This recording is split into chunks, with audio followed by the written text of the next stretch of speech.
Supervisors, April 14th, 2026, convening at 2 o'clock. We're going to stand up and have a moment of silence.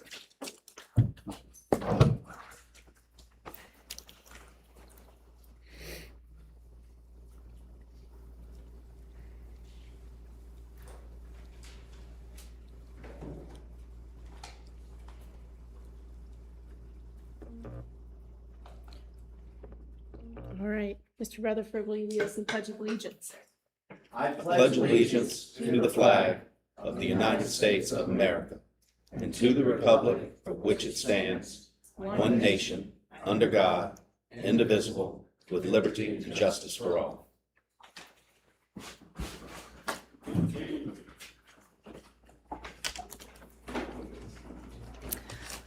All right, it's time for public comments. We have a couple rules that I would like everyone to follow today. If you are representing yourself, you get 3 minutes.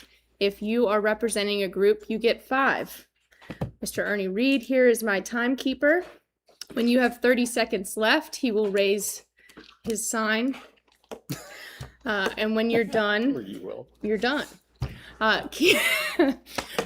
Keep it respectful. Please state your name and address before your statement, please. And our first person is Heath Matisic-Snyder. You've been practicing. Seen that name a couple times. Thank you, board. My name is Heath Matisic-Snyder, 1124 Roberts Mountain Road in Fodder. I was born and raised in Afton. I'm also a property owner in the New Land subdivision in Fodder, where I live with my wife and our 2 daughters. I am speaking to express my strong opposition to the Monroe Institute's proposed conference center as it relates to the Nelson County Comprehensive Plan, which, per your website, is the county's most important document for navigating growth, development, and change. This expansion goes directly against the following elements of the comprehensive plan. Number 3, shaping community character. Objective, protect rural character and the environment. This development will destroy sensitive resources, negatively affect the well-being and viewsheds of the residents of the New Land community and our neighbors, and increase strain on community infrastructure and services. An expansion of this size with its 60 additional beds and a large conference center is akin to a hotel and will decidedly not protect the rural character of this community. Furthermore, this expansion will greatly increase vehicular traffic and pedestrian traffic on our community's roads, which will pose very real safety concerns for our families, and in particular for the many young children in the New Land community.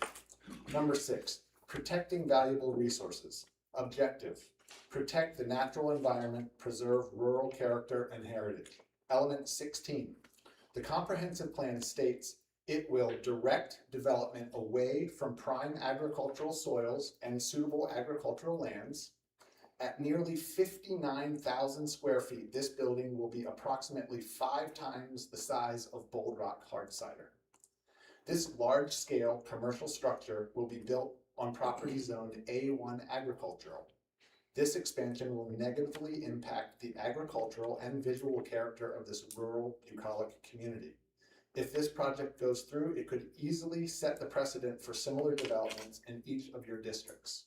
Element 20. The plan states it will discourage ridgeline development to protect scenic viewsheds. This massive building will be situated on a highly prominent ridge, which is visible from 8 Isle Road, Berry Hill Road, Rocky Road, and Roberts Mountain Road. This is exactly opposite of discouraging ridgeline development. Lastly, the Nelson County Comprehensive Plan states Nelson will encourage new development in designated growth areas so that the existing infrastructure can be more efficiently used and rural lands will be protected from development. The proposed conference center will not be within a designated growth area. Your forthcoming vote will show if you believe in keeping Nelson County rural. Please vote against this expansion proposal. Thank you for your time and consideration.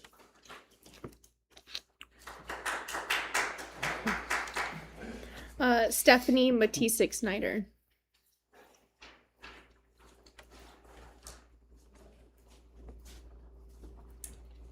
Hello, Stephanie Matisik-Snyder, 1124 Roberts Mountain Road. Dear members of the Board of Supervisors, I hope you are well. I'm a property owner in Newland subdivision in Faber, where I live with my husband Heath and our 2 daughters. I would like to express my deep concerns regarding the Monroe Institute's special use permit for expansion. This expansion is in direct conflict with the county's long-term comprehensive plan and with the criteria used to evaluate special use permits in Nelson County. This building is massive. It is nearly twice the size of the Food Lion here in Livingston. A commercial business of this size would be completely out of place and character with the agricultural land and residences in the Newland area. The proposed uses are not permitted, nor are they in harmony with the by right uses permitted in the zoning district. The intended use will absolutely adversely affect the use of neighboring property. In addition to the arguments above, I would like to include my concerns regarding the following points. Water. 100 people using water for 20 days a month is a lot of water. The incredible amount of water that this facility would use is highly concerning. Neighbors in our area have already reported well issues. The Institute's water usage could have the potential to drain wells in our area. Item number 2, who is the Monroe Institute? This institute is no longer the homegrown business once founded by Bob Monroe. Instead, it is run by individuals all over the world. The once deep relationship with Nelson County is no longer present. Number 3, future zoning ordinances. Does this expansion set a precedent for what we are going to see across the county? Will all A1 land in Nelson be subject to change for special use? Are we going to allow this in Afton, Schuyler, Roseland, and beyond? Members of the board, I want to thank you for the important work you do. Together with the Planning Commission and public, you created and approved the comprehensive plan. It is the most relevant document to use as your guide for this decision. I respectfully call on you to adhere to the comprehensive plan and vote against this proposal. Thank you for your time.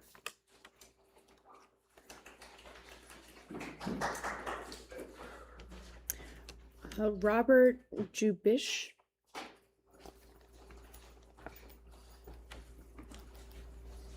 My name is Robert Goodrich. I live at 334 Rainbow Ridge Road, Faber.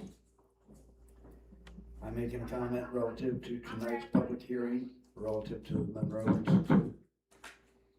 In the business world, the tendency is often bigger is better. And oftentimes the focus is simply on the rules and regulations and numbers on a fact sheet. We sometimes lose sight of simple common sense. A few years ago, I spent quite a bit of money on a hand pump for my well for the event of and when we lose electricity. Soon after, it saved a few of us by supplying water for our drinking and our toilets while we waited for the electricity to be restored. Last year, I discovered that it is now useless. The water level has dropped substantially, and it'll cost me a couple $1,000 to deepen, to extend the pump apparatus that I have in there now. I'm not the only one in the neighborhood who has lost water, and the neighborhood has definitely had water levels drop. And there's no scientific way to prove that this addition at Monroe is not going to affect the water levels. As a matter of fact, I would say it's mathematically pretty sure that it's going to affect the water levels. So I would say, if you live in that neighborhood, there is no discussion of anything except water. And to invite people from around the world to come and maybe go out of their body or lose their mind for a weekend and to use thousands of gallons of water that we need, I think is ridiculous and ignoring completely the community that is in the middle of it. So I hope that you people think about the neighborhood, not about anything relative to money, business, rules and regulations, and vote definitely no. Thank you very much. Paul Dvorsny.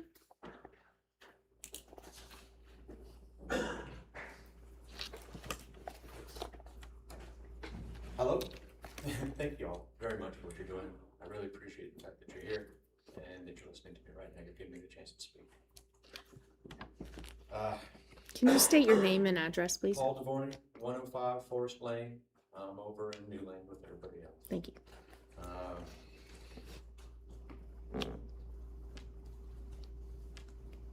I've watched Newland as I've lived there. I've only lived there for a few years. And I've watched people talk about water over and over and over again.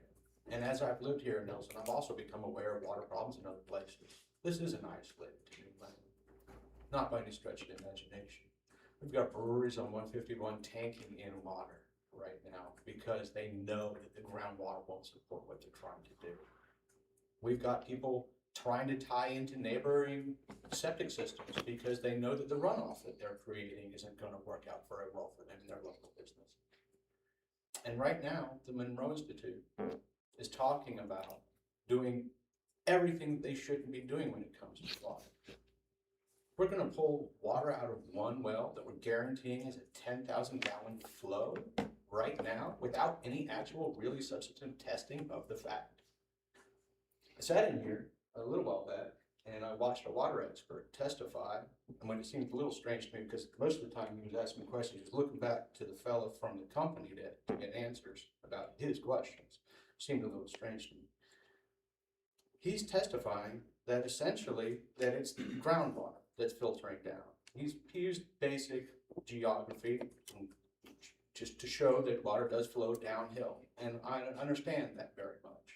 He also talked about the fact that it is possible to test the stream that they are saying that this water comes out of to see whether or not it's a viable source or not. But he made the point standing right here that it was too expensive.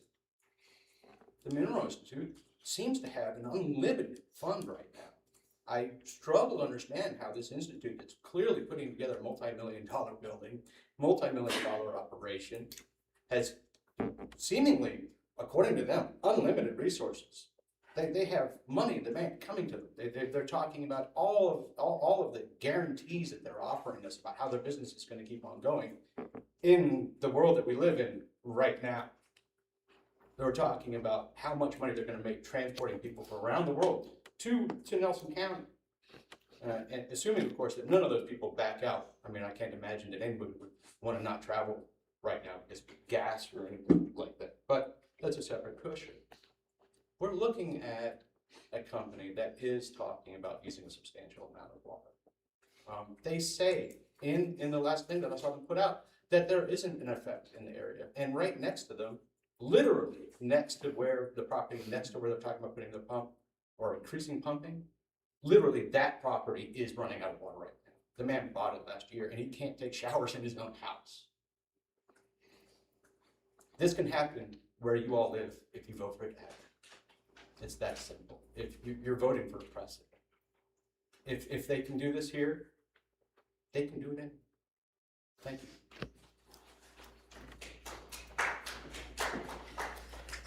Jim Childress. Hey, good afternoon. My name is Jim Childress. I live at 529 Elk Mountain Road, Afton, Virginia. I was born and raised in Nelson County, and after I got out of college, I bought property in Afton, and in 1979, so I've lived there a long time. I live 2.2 miles down the Blue Ridge Parkway, past the Swannanoa Golf Course. So for the last 46 plus years, I've driven by the Howard Johnson, the old Gulf Station, the old hotels, one of which burned down, and also the Holiday Inn. I don't know if you've been up there recently, but it's a tremendous eyesore. Anybody visiting Nelson County, it's the first thing they see. Anybody visiting the Shenandoah National Park, it's the first thing they see. Anybody driving down the Blue Ridge Parkway, it's the first thing they see. The windows are broken out. There's vagrants in and out of there. I came by there last night at 9:20. There was a car there. In our neighborhood, Sunday night, somebody broke in one of our neighbors' houses, had to have the sheriff up there. 2 weeks ago, we had a guy almost ran me off the road. Nelson County Sheriff and Augusta County and Wintergreen finally caught him down the parkway. But first of all, it's an eyesore. There's broken windows, lots of broken windows. I don't know if you've been there or not. It's a fire hazard, and hopefully Nelson County and Augusta County can work together to do something to get this property cleaned up. You know who the owners are? The owner deceased a couple years ago. They have been selling off property in Charlottesville and other areas, but I would hope that Augusta County and Nelson County can work together, either make them tear it down or do something before some kid gets hurt. There is a guy that's living there permanently. I see his car there every day. There is no water, there's no electricity. Anyway, it's just an eyesore.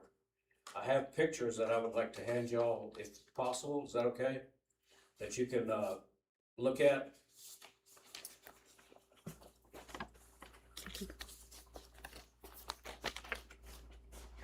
And keep those. I don't need them back, but I took those just a couple weeks ago. Cameron actually met me up there. But anyway, I was hoping that something could be done sooner rather than later. It's been like that way for years, but we really appreciate, really appreciate living in Nelson County, and hopefully we'll be here till the end. So thank you very much. Thank you. Aaron Harris.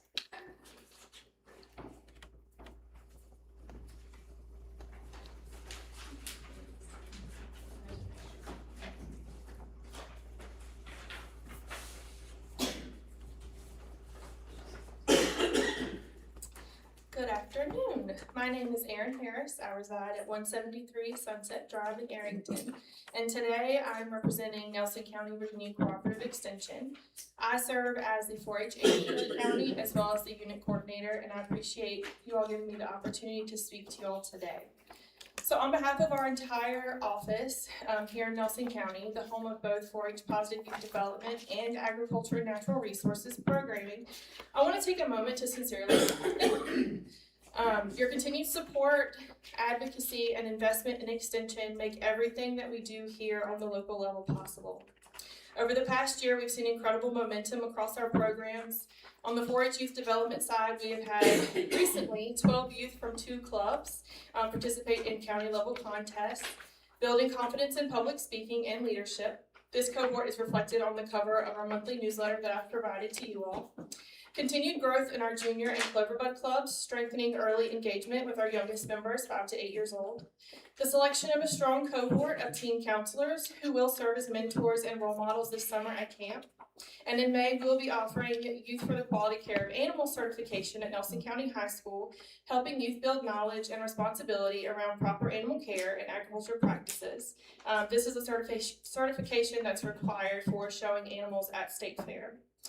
As we look ahead, we're preparing for another full Nelson County 4-H camp where youth gain independence, responsibility, teamwork, and life skills that carry far beyond a single week of camp. Now, I will say, like everything else right now, the cost of camp has increased due to rising costs from the center to us. We're working hard to keep camp accessible for all youth in Nelson County, but, and I do say this with a smile, you may see a friendly letter come your way soon if you happen to own a local business asking for sponsorships. We are reaching out to our community partners for sponsorships to help local youth. I never want to turn away a youth for money. And while our youth programming is happening, we also have our agriculture and natural resources programming. This continues to directly support the backbone of Nelson County, our agricultural community. So far this year, Kim Bryant, our ag agent, who couldn't be with us today because she is off doing more programming and learning, but she hosted our Central Virginia Fruit School and Pesticide Recertification Program.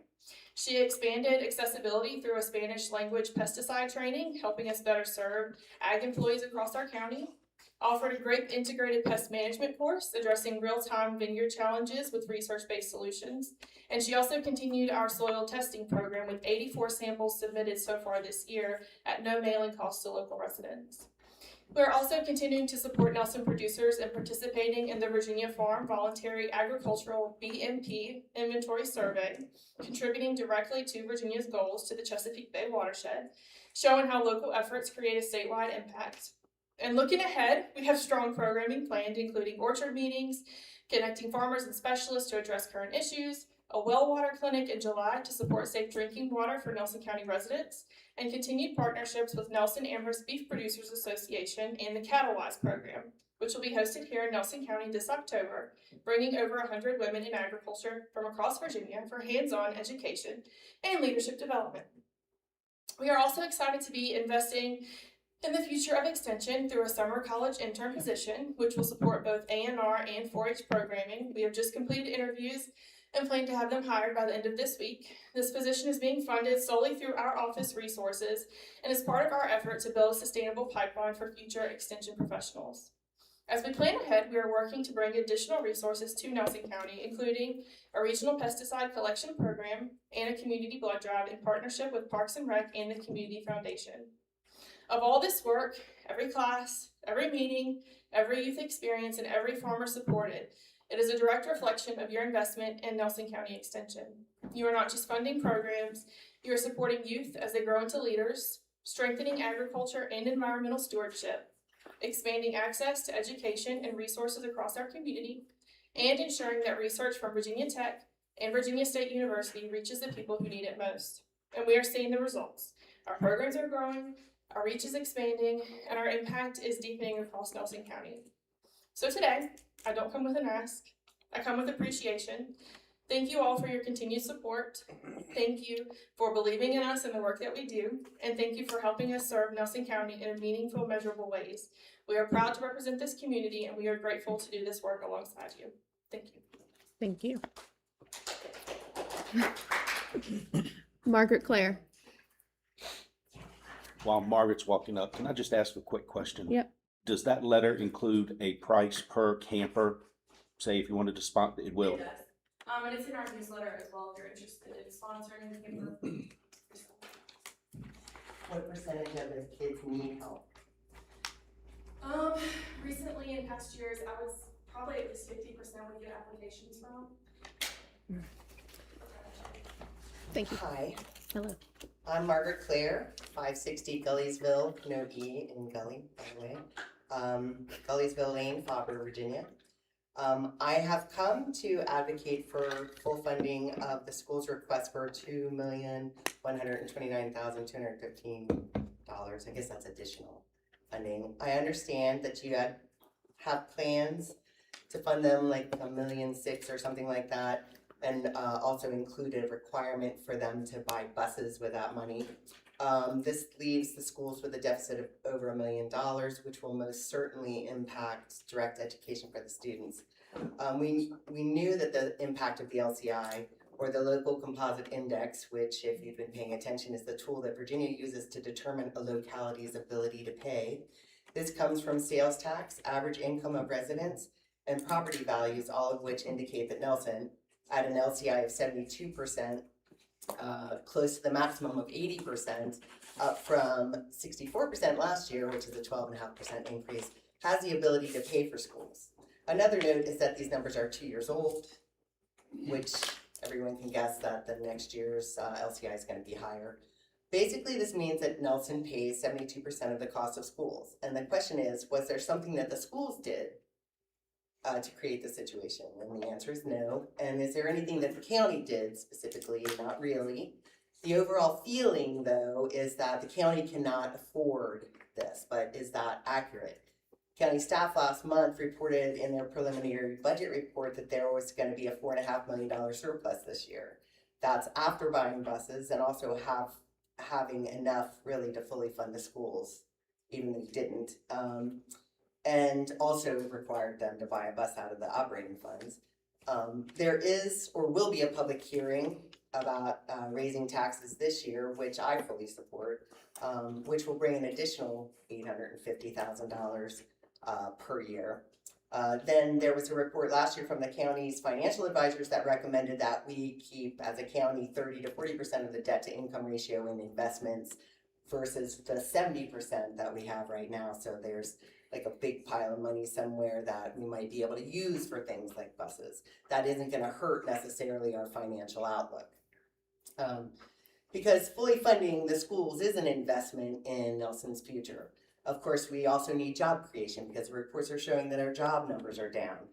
We need housing, obviously, and there's a recent report from National Low Income Housing Coalition that says that you need to have more than two minimum wage jobs to afford a 2-bedroom apartment in Virginia, or one person needs to work 95 hours a week to afford a 1-bedroom apartment. So the schools are a centerpiece of our community. They're fabulous partners to Park and Rec and the Sheriff's Office and the Extension Agency. The facilities and participation in our community events like fireworks is essential. So I just want to say that I'm going to keep going just a minute. That it will hurt the smallest people in our county if you don't fully fund those schools. So please, fully fund them. Thank you. Sorry for going over. Stephen Bain.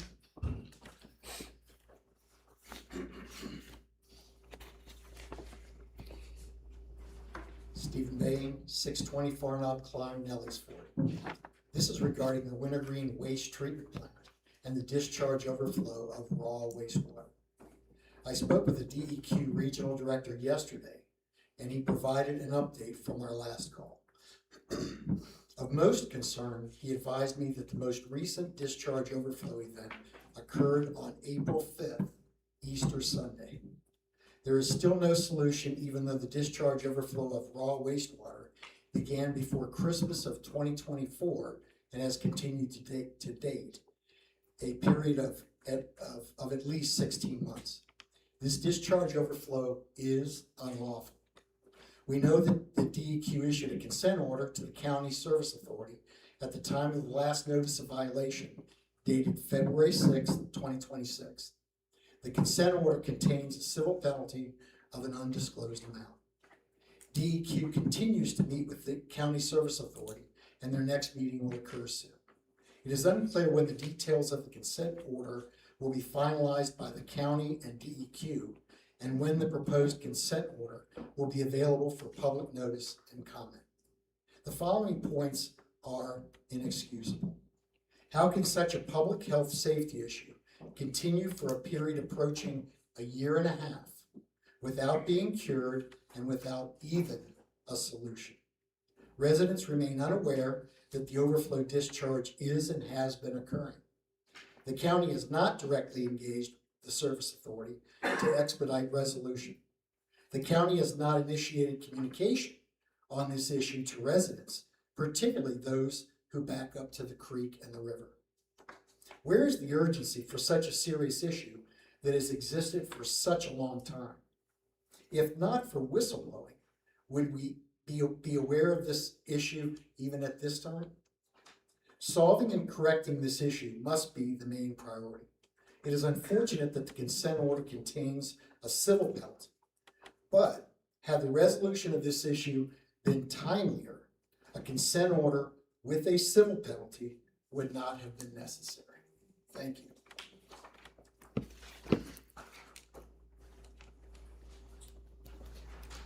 I believe it to be Rihanna Mitchell.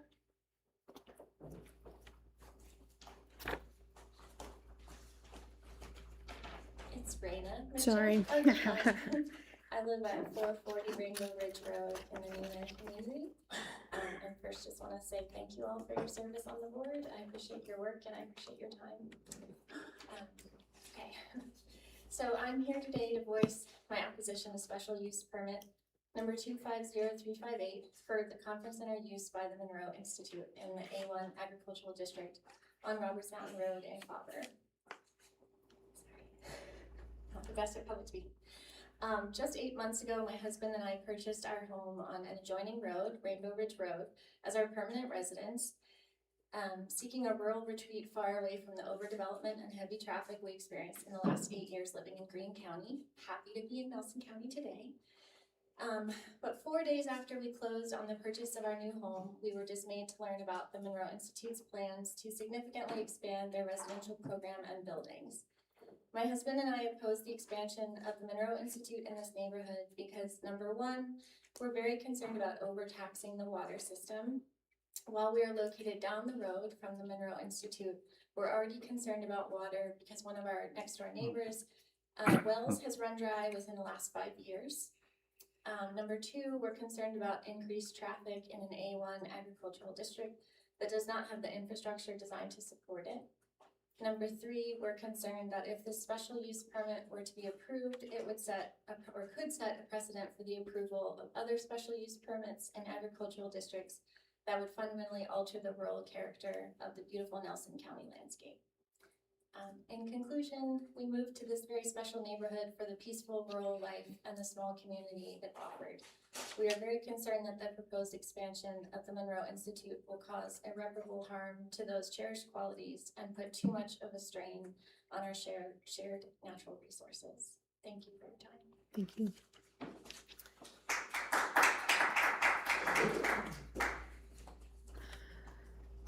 That concludes the list. Is there anyone else that would like to speak that has not signed up? All right. We're going to close public comment.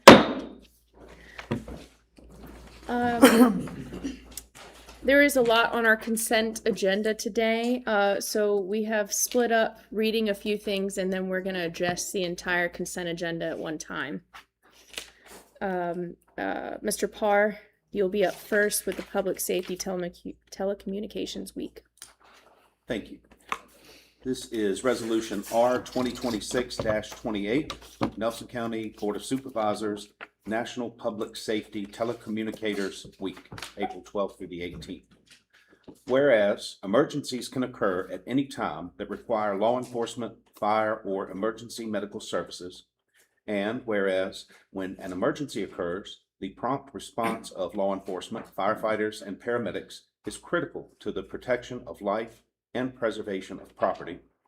And whereas the safety of our first responders is dependent upon the quality and accuracy of information obtained from citizens who telephone into the Nelson County Emergency Communications Center.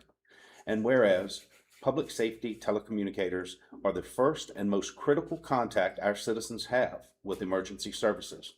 And whereas public safety telecommunicators are the single vital link for our deputies and firefighters by monitoring their activities by radio, providing them information, and ensuring their safety.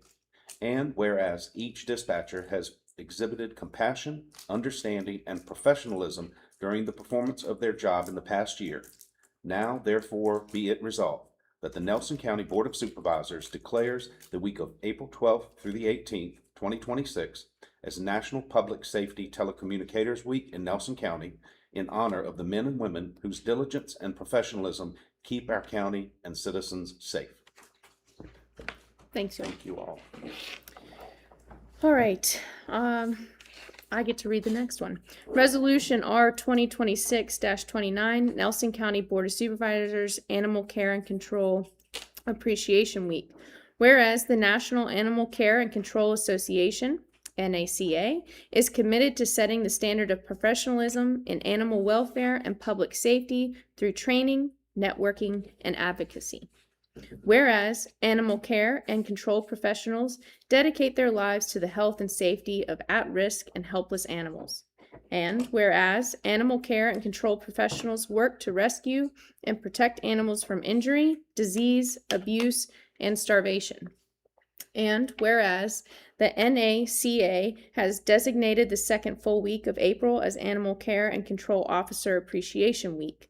And whereas federal, state, and local government officials throughout the nation take this time to recognize, thank, and commend all animal care and control professionals for the dedicated service they perform and for fulfilling the commitment to providing the highest and most efficient level of customer service. Now, therefore, be it resolved, the Nelson County Board of Supervisors does hereby recognize April 12th through the 18th, 2026 as Animal Care and Control Appreciation Week in Nelson County. And we call this observance to the attention of our citizens. The next resolution, April is Fair Housing Month, will be Mr. Rutherford. Sounds great. Madam Chair, Resolution R 2026-30, Nelson County Board of Supervisors, April 2026 is Fair Housing Month. Whereas April is Fair Housing Month and marks the 58th anniversary of the passage of the Federal Housing Act, Title 8 of the Civil Rights Act of 1968, as amended by the Fair Housing Amendments Act of 1988. And whereas the Fair Housing Act provides that no person shall be subjected to discrimination because of race, color, national origin, religion, sex, disability, or familial status in the rental, sale, financing, or advertising of housing. And the Virginia Fair Housing Law also prohibits housing discrimination based on elderliness. And whereas the Fair Housing Act supports equal housing opportunity throughout the United States, and whereas fair housing creates healthy communities and housing discrimination harms us all. Now, therefore, be it resolved that the Nelson County Board of Supervisors supports equal housing opportunity and seeks to affirmatively further fair housing, not only during Fair Housing Month in April, but throughout the year. Mr. Reed, I'll have you read April as Child Abuse Prevention Month. Thank you, Madam Chair. This is Resolution R 2026-31. Nelson County Board of Supervisors, April is Child Abuse Prevention Month. Whereas Child Abuse Prevention Month is observed each April to raise awareness of the importance of preventing child abuse and neglect, and to affirm our county's shared responsibility to support children and families. And whereas child abuse and neglect remain serious public health and social concerns affecting children and families across our region. And whereas strong families, supportive relationships, and engaged communities contribute to positive outcomes for children. And whereas prevention and early intervention efforts, including education, family support, and community engagement, help strengthen protective factors for children and caregivers. And whereas collaborative partnerships among families, schools, community organizations, faith groups, healthcare providers, law enforcement, and departments of social services enhance our community's coordinated response to child abuse and neglect. And whereas children's advocacy centers are codified in the Code of Virginia as part of the Commonwealth's response to child abuse and neglect, serving as the neutral, child-focused setting for forensic interviews, medical examinations, family advocacy, and multidisciplinary team case review. And whereas Foothills Children's Advocacy Center has partnered for 20 years with law enforcement and Department of Social Services and the Commonwealth Attorney's Office, conducting an average of more than 300 forensic interviews annually to support criminal investigations and prosecution efforts. And whereas this community recognizes the importance of continued awareness, collaboration, and resources to support children and families impacted by abuse. Now, therefore, be it resolved that the Nelson County Board of Supervisors does hereby proclaim April 2026 as Child Abuse Prevention Month in Nelson County, and urges all residents, community organizations, businesses, and institutions to renew their commitment to protecting children, supporting families, increasing awareness of child abuse prevention resources, and participating in activities that promote child well-being. Thank you. Mr. Lanahan, Month of the Military Child. Proclamation P 2026-01, Nelson County Board of Supervisors, April 2026 is the month of the military child. Whereas the United States Department of War has consistently acknowledged the vital role of military children and youth. And whereas the resilient young individuals demonstrate unwaveringly commitment, adaptability, and courage in the face of unique challenges.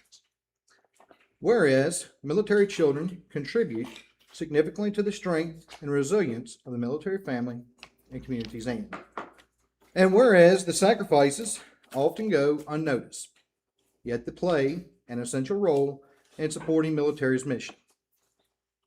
And whereas the military child provides an opportunity to celebrate their achievements, honor their past, shares their present, and shape brighter futures. Therefore, let it be known, we recognize and appreciate the contributions of the military children and youth, and we commit to providing them with quality care and positive youth development. And be it resolved, proclaim that the Nelson County Board of Supervisors does hereby declare April 2026 as the month of the military child. And calls upon individual citizens, government agencies, churches, civic organizations, Nelson County, Virginia, to observe the month. Appropriate programs, ceremonies, and activities as a way of bringing our mission and vision into reality. And you thought you had the best part of public speaking. Madam Chair, I move we approve the consent agenda as presented. Second. Just in the discussion part, I'm recognizing that the approval for the Livingston Fire Department fireworks is part of this, for the $12,000. All right. Any other discussion? I have a motion and a second. All those in favor, say aye. Aye. All those opposed? All right, motion passes. Presentations, VDOT report. Thank you all.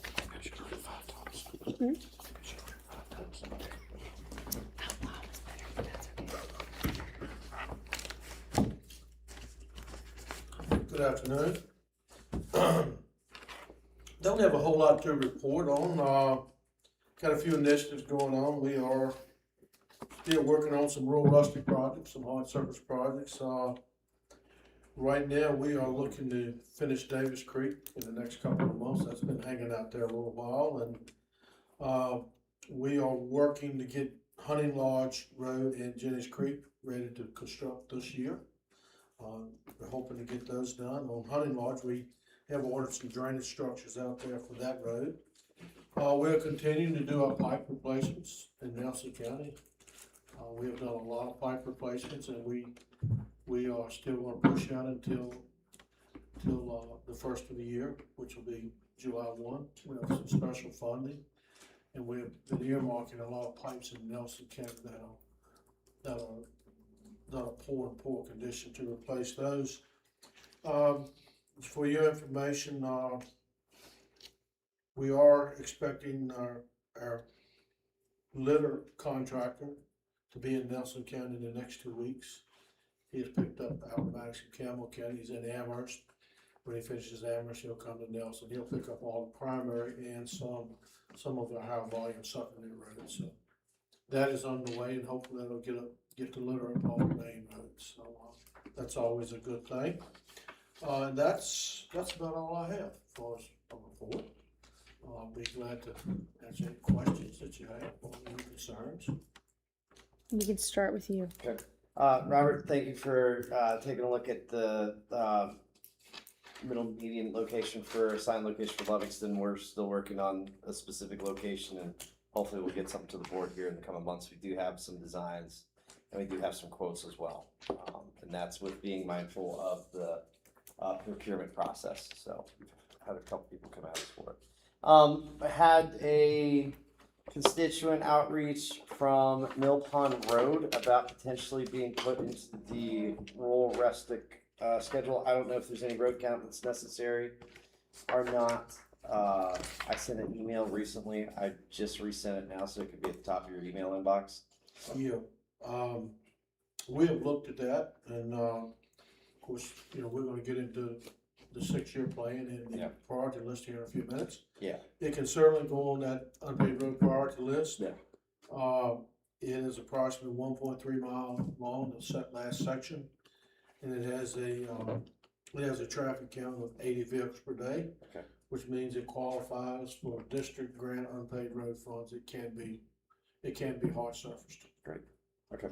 Yeah, I mean, it doesn't necessarily have to go in the first portion, but if we could add it into the algorithm, that'd be great. Sure. And then second, you had some more correspondence from, was it Fortunes Cove Lane? I believe it was. Yes. That leads over to the walking trail. Yes. Probably, since that is fairly well used by the public, that is probably something worth it. I actually looked at that road a few months ago. Okay. It's about a half a mile. It's unpaved. Yep. Now that traffic count only comes up to 47 vehicles per day, but that is a raw count, what we call a raw count. If we did an adjusted count on it, it would get it up to 50. Yeah. Which is the threshold for being eligible for unpaved road funding. So I think I should be able to make that happen if that's what y'all want. And it can go on the list either way. Yeah, it goes on the list, and it can sit on the if it goes on the unpaved road list, it's probably 3 or 4 years out before it goes into the actual financial plan. Yeah. And at that time is when I would push to get the count up to where it was eligible for funding. So yeah, those are just the two roads I'd like to add to the second list. So Okay. other than that, that's all I got. Think, all of our roads in Afton are paved. Good job. No Thank kidding. you, Mr. Harvey. Mr. Harvey, Say he that did a all heck the of a time. job. Before you get to ADOT, there is on Route 6 there, it looks like the road's kind of undermined there. It's one heck of a hole there. On Route 6? Yes, sir. Before you get to ADOT. Going towards 151 or towards Towards 29? Is that 151. under the guardrail? Yes, sir. Yep. Have you noticed it? Yeah, that's showing up.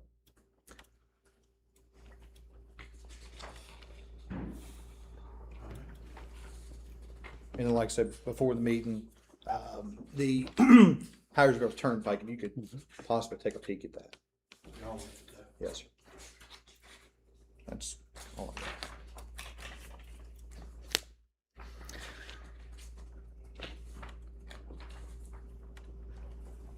Mr. Parr? Yes, if you could, add Blue Rock Lane for us to, Blue Rock in, Roseland across from Jonesboro Church. I've had some constituents reach out about that. Maybe getting that surface treated or paved before Jesse gets his. What do you, as far as houses, how many houses on there? 8, maybe. I don't have that traffic count right off the top of my head, but we'll look at it. And we can put it on the list, you can put it on the list today, on this list today. We'll get to that in a minute.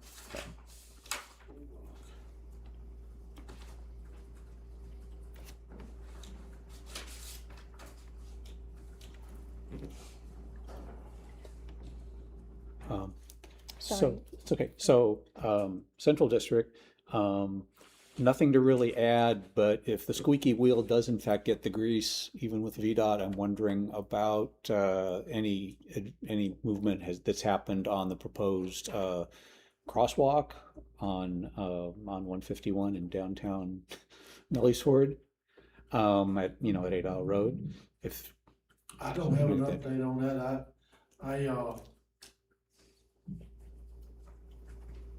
I'm trying to think, I don't think I've gotten a response back from our traffic folks, but I'll push them to get me one.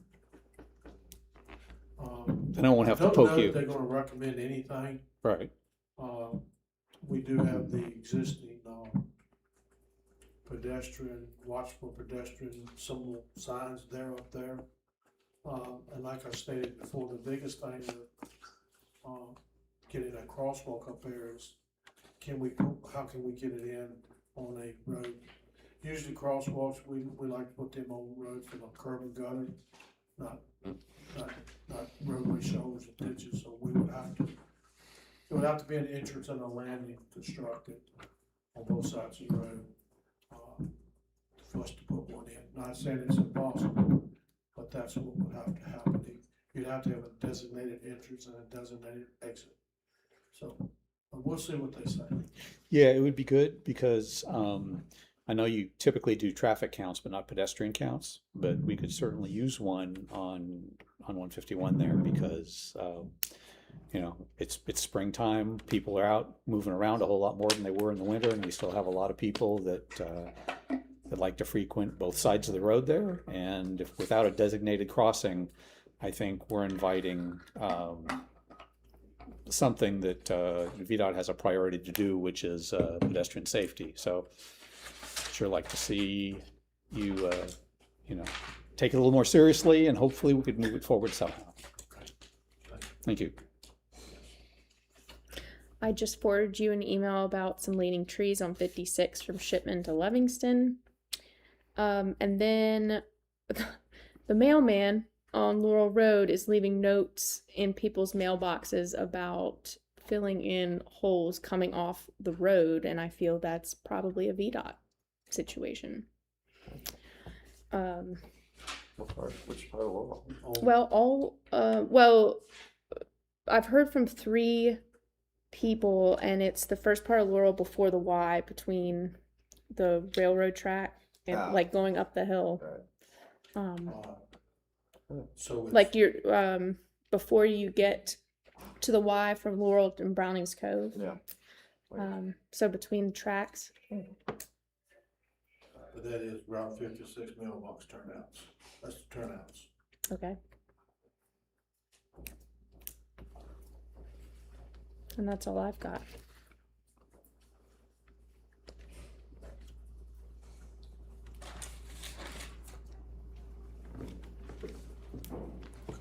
And you send an email on that? Sure.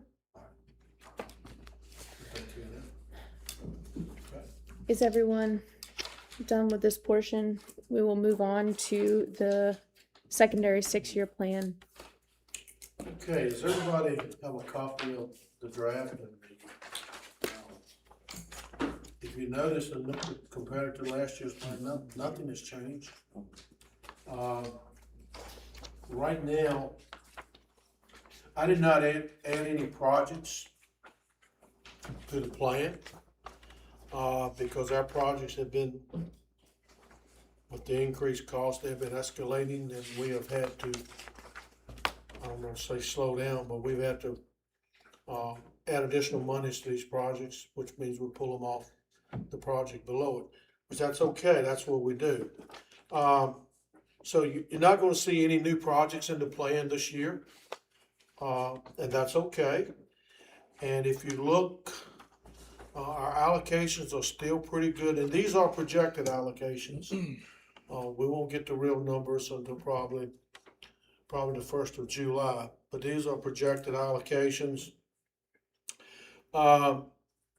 FY 27, $454,996 for FY 27, 28, 29, and then it drops back to 414 and 30, 31, and then in 32 it drops on back even more to 404.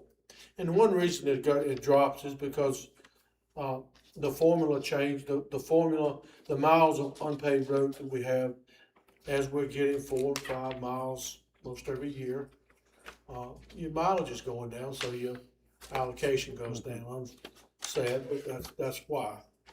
So, like I said, this year, Davis Creek is still in here. We haven't finished that project. That is our number 1 priority. Number 2 is Hunting Lodge Road, and Jennings Creek is 3rd. Wheeler's Cove is 4th. Fork Mountain is 5th. Berry Hill, a section of Berry Hill is 6th. And then 7 is Buffalo Station.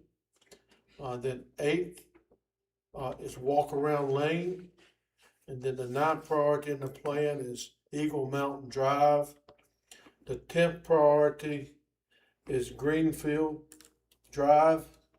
The 11th priority is Gulliesville Lane. And the 12th priority is Lonesome Pine Road. And if you look all the way over into the final year, we do have a balance where we did not allocate any money in the 6th year of this plan.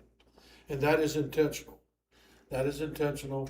We've got some pretty expensive projects. Hunting Lodge, the estimate is over $500,000. 536. We've got some other projects in here that are pretty costly. We can add projects next year. I would recommend we just keep this as it is until we see how we come out this year with our cost. So it's not gonna hurt anything, not allocating this money, but if we did allocate it, we would take this rural rustic priority list.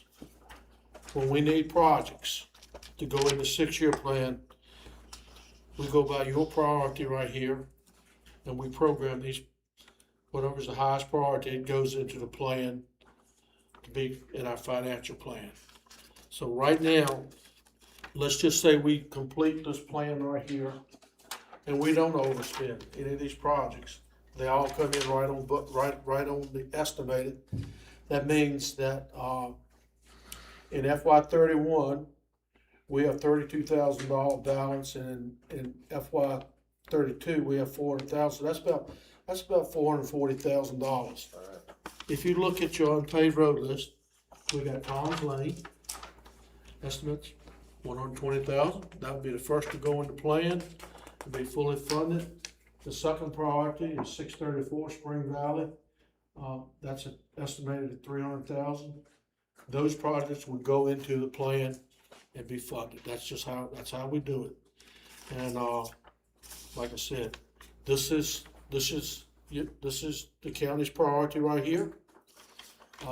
This is what VDOT follows when we add projects to the 6-year plan, secondary road 6-year plan. So that's kind of where we're at, folks, and I'll be glad to answer any questions. We can certainly add Fortune Cove, Mill Pond, and I'll look at Blue Road. I'll look at Blue Road, Blue Rock. Blue Rock Lane. Blue Rock Lane. I'll certainly look at that, Mr. Pond. We'll put that on there too. And, you know, I do not recommend, these roads have been prioritized by you or previous boards. I do not recommend changing these, but you can certainly do that if you want to. This list right here, this is your list. You can change this list if you want. But this is how they've been prioritized in previous years. So, you know, I'll go with this plan right here unless you direct me to do otherwise. I'm fine with it as it is. We'll add as we need to. Okay, what we need to do is schedule our public hearing. We could do it in next month, or we can do it in June. Whatever you all want to do. We typically do that one in the evening, don't we? Yes. I was just gonna say, depending on what night the budget is. Yeah. Our budget public hearing is scheduled for May. We'll authorize a public hearing. I don't know. We'll keep doing it in June. It has to be done just by June, right? It doesn't have to be done in May if y'all have a full plate and you wanna do it in June. Yeah, it needs to be done in June if we don't do it in May. June, that way we don't have long nights. Unless you wanna do it. I mean, it hasn't been very controversial. I was gonna say, that's not gonna be long. As long as we do that before the budget. Yeah. Can we do it at the same time? Yeah, let's do it in Are you May. gonna do it at the same time? We've got a resolution that y'all can approve that authorizes public hearing. May. Do you wanna practice reading? Yeah. Mhm. Yep. Madam Chair, when you're Yes, prepared for a motion. I'm prepared. Before we go to a motion, do you all wanting, Mill Pond Road, Fortune Cove Lane, and Blue Rock Lane added to this list Do we need it? now? I guess we might as well. Yeah, you could add this. Yeah, we'll add those 3 roads Yeah. with my motion. Sure. Mill Pond, Yeah, Fortune's that's- Cove, and, Blue Rock Lane. alright. Madam Chair, when you're ready. I'm ready. Madam Chair, I move we approve resolution R 2026-34, Nelson County Board of Supervisors authorization for public hearing. 33. 33. Sorry. 33 for the rural rustic draft priority list, adding those 3 roads for a public hearing in May. Second. Secondary 6-year road plan. I was looking at the entire, 6-year road plan. yeah, and construction priority plan with those 3 extra roads. Second. What he said. Yeah. what I Second. All right, we second the correct reading of the resolution of 2026. All those in, any discussion? All those in favor, say aye. Aye. All those opposed? Resolution passes. We have a public hearing, May 12th, 2026, which is a Tuesday at 7 o'clock. Thank you.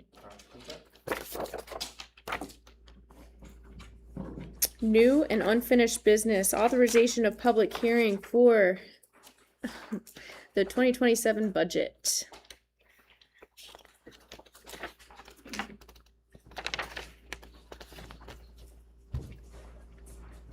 Good afternoon. This is the authorization for public hearing for the FY 26-27 budget. Resolution R 2026-34. This process is authorized by state code, Title 15.2, Counties, Cities, and Towns, Subtitle 2, Powers of Local Government, Chapter 25, Budgets, Audits, and Reports. Specifically, Section 15.2-2503 and 15.2-2506.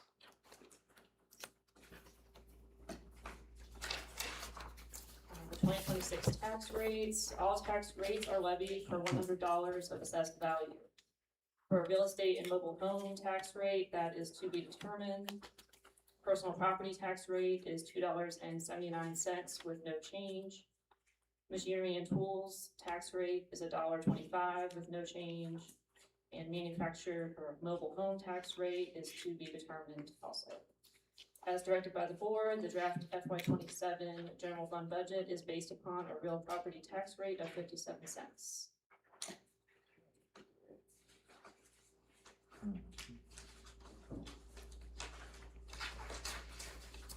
This is the FY27 budget summary by fund. The general fund, based on the 57-cent real estate tax rate, is $56,454,296. Debt service fund, $6,943,990. Capital fund, or DSS building, $5,014,141. Broadband fund, $283,638. Piney River Water and Sewer Fund at $526,422. The school fund, based on the state senate budget, is $34,321,376. The school capital fund, the high school project, $8,909,269. The school capital fund reserve for the Tide River Elementary School envelope, $300,500. School cafeteria fund, $537,411. School textbook fund, $241,085. And the VPA fund, or DSS operating, $2,144,252, making the total $115,676,380. Adoption of the state budget may change the final general fund and school fund budgets that are adopted and appropriated. The General Assembly reconvenes on April 22nd to continue work on the budget.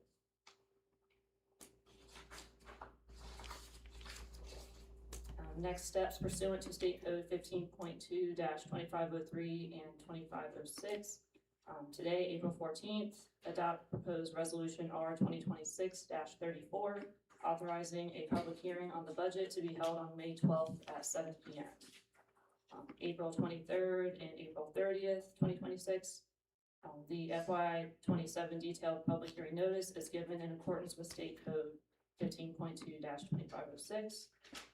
Then on May 12th, 2026, which is the regular Board of Supervisors meeting, a detailed staff presentation on the FY27 budget, followed by a public hearing starting at 7 p.m. Between May 13th and May 27th, you may conduct additional work sessions if needed.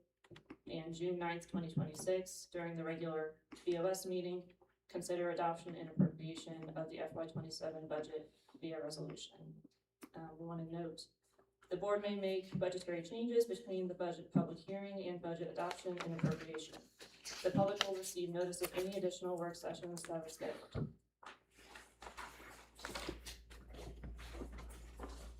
And as I stated, today's step would be to consider resolution R 2026-34.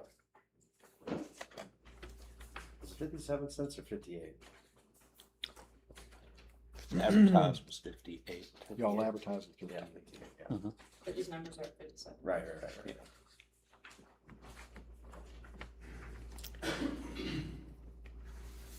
I'm ready to entertain.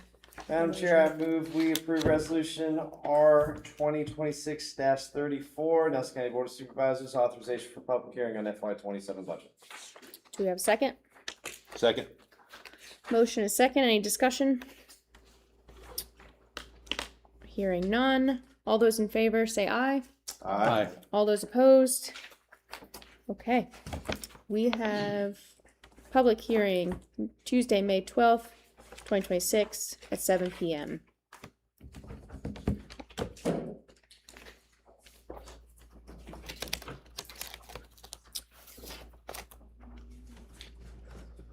We have the in-house vehicle outfitting proposal. Sheriff Embry, the one presenting this to us.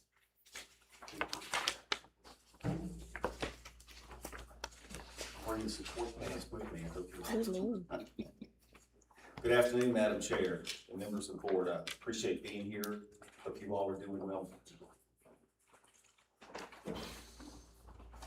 I come before you today on a proposal for a county-funded position, a full-time position that we would be looking to add. I'm pleased to be joined by the individuals that just moved up here.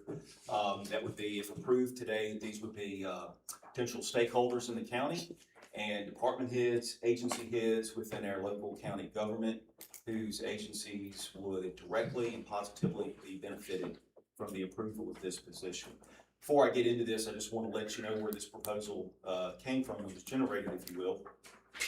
Back in the fall months of 2025 at the Emergency Services Council meeting, this came up in discussion. I'd like to thank Mr. John Adkins, who's here, who had actually brought this up. This conversation had been continued through the Emergency Services Council. It's been proposed, it's been vetted, and at the last monthly meeting, back in February, it was actually voted on unanimously to pursue this. So there's been a lot of time, a lot of research that's gone into this proposal, and I will go through. I'm going to refer to a letter that I have submitted to the board. If you've all had a chance to read this, the letter was submitted and dated March 26th of this year, explaining the necessity and the need for this position. This PowerPoint presentation is going to follow along with that letter. So without further ado, the proposal for the new county position is submitted on behalf of the Sheriff's Office, Mr. Adkins in the Emergency Services Department, Wintergreen Fire and Rescue. We're pleased to be joined by Chief Sheets with that organization, Wintergreen Police Department. Thank you, Chief Russell, for being here as well on your respective agencies. The proposal, the position, this is entitled Emergency Vehicle Installation Specialist / Radio Technician. There is in your packet, there was a submitted actual job description. I won't go into that, but this is a summary of what that job description would entail. This position, we're looking for a county employee who can install and maintain all aftermarket equipment on emergency vehicles and county-owned vehicles. This equipment includes, but not limited to, warning lights, audible sirens, communication, radios, prisoner transport cages, mobile data terminals, and push bumpers. What we're looking for in the emergency vehicles would be identified as police cars, that would be Sheriff's Office, Wintergreen Police Department, ambulances, both by professional career staff within Wintergreen, as well as our volunteer agencies, and our fire departments from our career staff at Wintergreen, as well as our volunteer organizations. We need to find out, where would this employee be, where would it fit along our adopted pay scale? I've had many conversations, and thank you very much to Mr. Jeff Brantley, our Director of Public Works, for being here in support of this. We felt that the best fit for this employee would be within that agency, to fall into the purview of Mr. Brantley. To clarify, one of the biggest concerns that we had come up is when this person isn't doing things related to its job description and its purview, what would this individual, being a full-time employee for the County of Nelson, what would they be doing? They would be assisting Mr. Brantley at his direction of everything within the purview, assisting with Public Works when needed and called upon to do so. Question is, why would we need this position? This position will provide annual cost efficiency to the County of Nelson while providing more time, efficiency, and resource efficiency to all public safety and other agencies operating with our local government, which will include Wintergreen Fire and Rescue, as well as Wintergreen Police Department. Here's how we get to the numbers and why the need exists. I began with the Sheriff's Office having direct knowledge. Every year for the last 2 years, I've purchased at minimum for patrol cars. I've got that in my request for this year's budget. I want to thank you all, members of the board, for the approval of that. The last 2 years, the patrol cars that I have purchased on the adopted budgets have been delivered from the respective manufacturer. The last 2 years we've gone with Chrysler out of Bedford. They've been delivered on or about August 1st. I have been taking vehicles over to Stanton Auto AVS, that's the acronym. That is the upfitter located in Stanton behind Charlie Oval. I've been purchasing equipment through state contract that needs to go into these 4 police cars to make them usable for what our deputy sheriffs need to do. AVS has been the one basically to get us in on a most time efficient basis and being local in a neighboring jurisdiction. They install the equipment, again, that's been purchased by us on our adopted budget under VSA contract. What's the problem with this? Well, since we've been utilizing them to date, on average, of the 4 vehicles that we submit over there and we take them back, the four vehicles get delivered on or about the same time frame here to the county. To date, we've only gotten 2 of them back, which means that there's extreme time restraints and efficiency issues. This isn't a knock on AVS. This is just simply, we have shopped around with other agencies too that do this kind of work.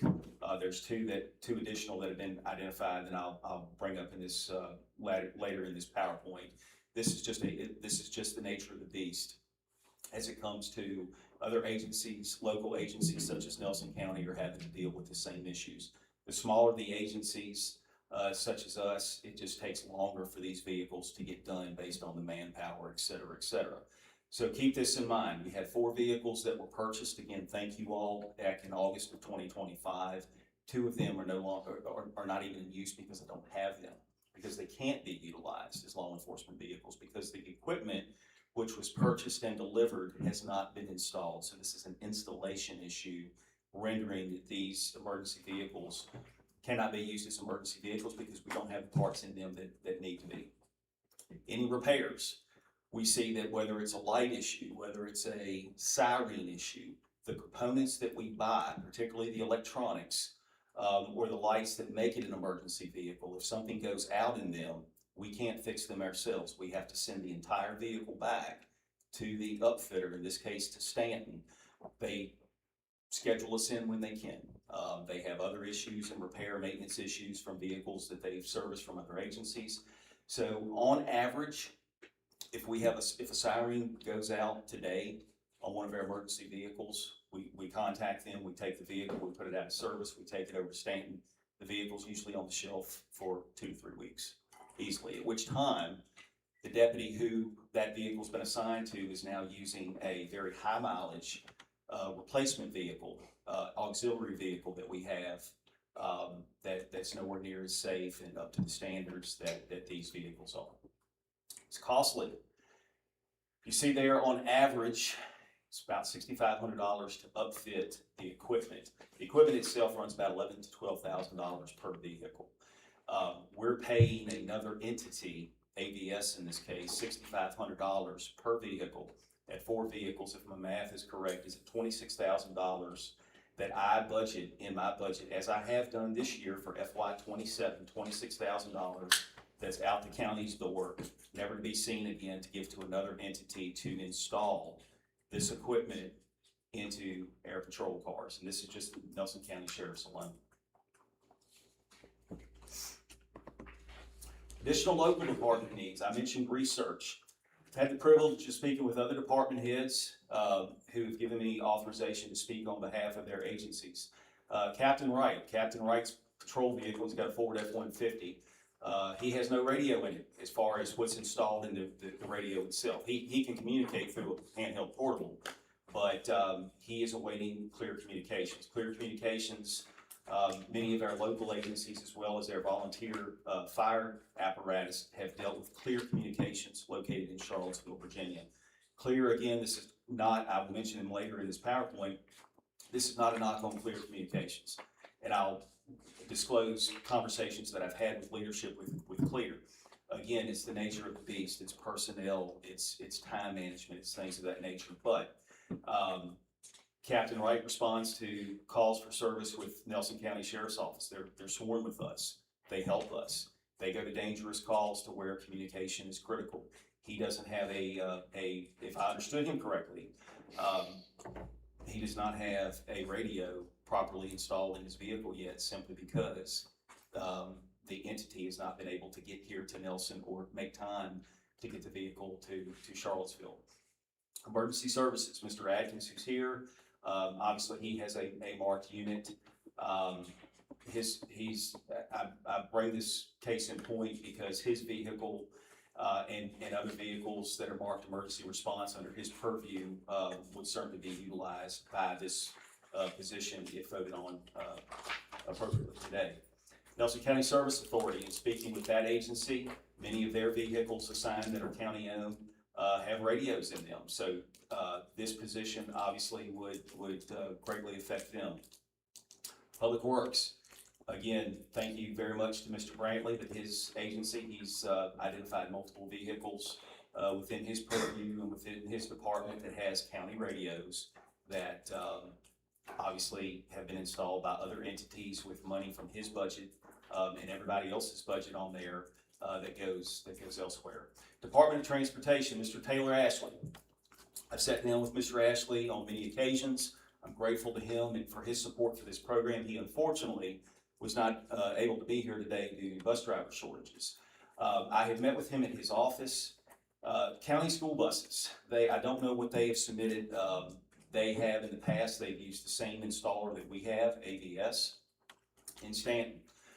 When they go there, on average, it's about $500 in installation fee per bus, $1,000 a year, not nearly what we're paying. However, the cost, the fuel cost to get the vehicle there, the bus is usually out of service for approximately 1 week while it's getting repaired. Same thing with us, or the original install. Same thing with us when it comes to repair and maintenance. Radio goes down, vehicle gets shipped back over there, sits for an unannounced period of time.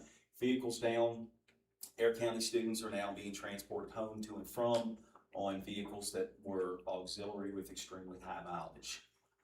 So as you can see, I've listed local departments that would all be affected and vehicles that would be worked on by a county position, here, a county funded position, with none of these agencies having to send money outside of their current budgets for these equipment and radio needs. Volunteer public safety agencies.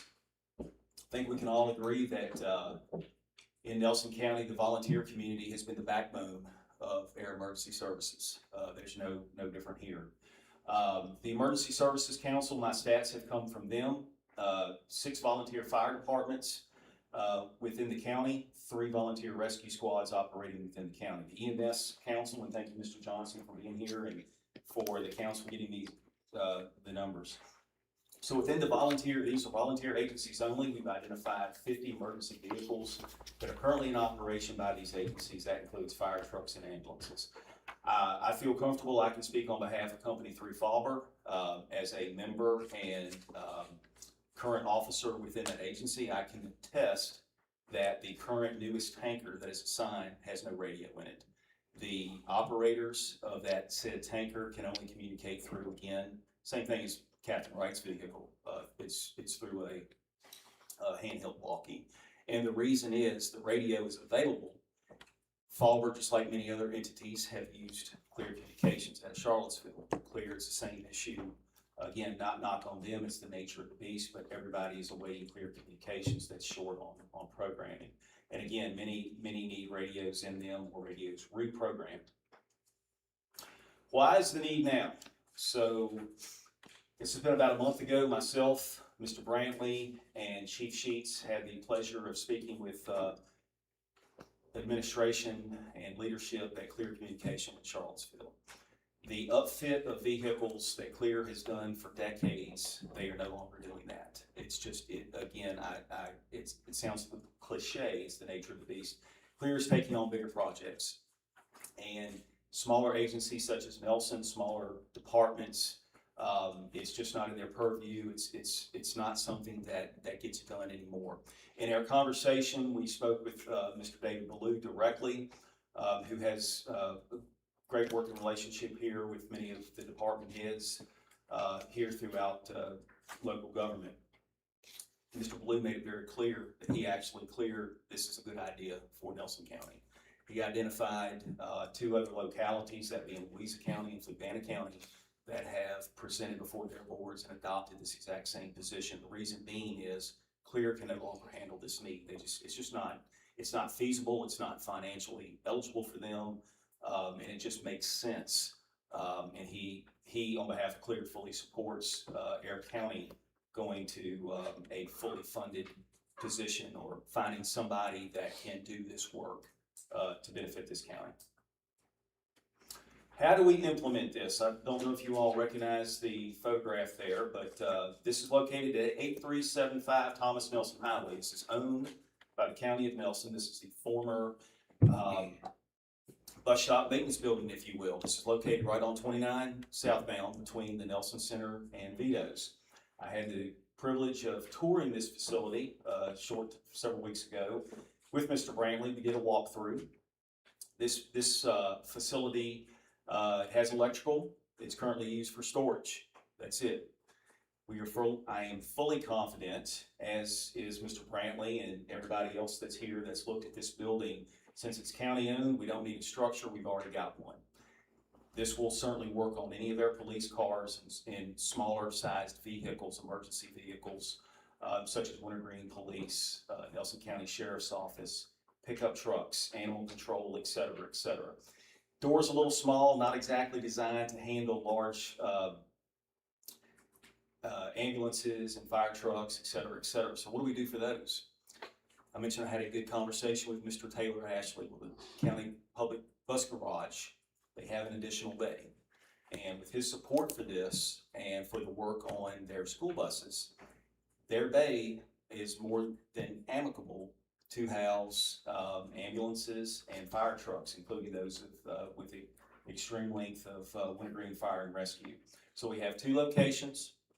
We have this as our primary, county owned. It will need to be cleaned out. I've asked Mr. Brantley to hold me to this, to help him clear out some of the stuff that's there to get this going if this is voted upon by this board. But this building is more than amicable to be put back into use for such a good need here within the county, as well as the bus garage for large vehicle apparatuses. Cost to the county, well, obviously, how do we afford this? So this is, what would this cost the county? Let me back up. So in doing research, I contacted, obviously I know what it costs with ABS, but to have a position, what would the salary range need to be? Contact was made with ABS, Patriot Installations, which is in the greater Lynchburg area, and East Coast Installers. East Coast is going to be east of the Charlottesville area, Fluvanna, Louisa County. So contact was made. I reached out to 3 of these installers who all do the same purview, the all type of work, to get a median income salary, if you will, for their full-time employees who do nothing but this kind of specialty. And when I say specialty, I want to emphasize this as a specialty. The median salary per employee, regardless of the years of service, there came to approximately $70,000. It's what those folks make. This is not overtime. This is more or less the salary for these within a 40-hour work week. Obviously, this position we're asking for is full-time with benefits that will be in the Virginia retirement system. I'd like to thank Ms. Grace Moyer, who's behind me. Grace, I've met with her. The figures that is down below that 6-digit figure is what it would cost this county with full-time benefits for this position. Training. When I spoke with Mr. David Ballou, I emphasized, obviously that was going to be one of my biggest questions, is continuing education for the employee, particularly most of, if not all of Nelson's radios, including the Sheriff's Office or Motorola's, or through Motorola Solutions. So we would certainly need to know what that technology is, the upgrade in the technology with that company. So I've had multiple phone conversations with their new personnel at Motorola regarding training. I was actually very pleased to find out that most of the training that any employee, if we were to approve this position and hire somebody for this. Most of the training is free online. So this position, this individual would need at least annual, if not biannual training that can be done over Zoom calls.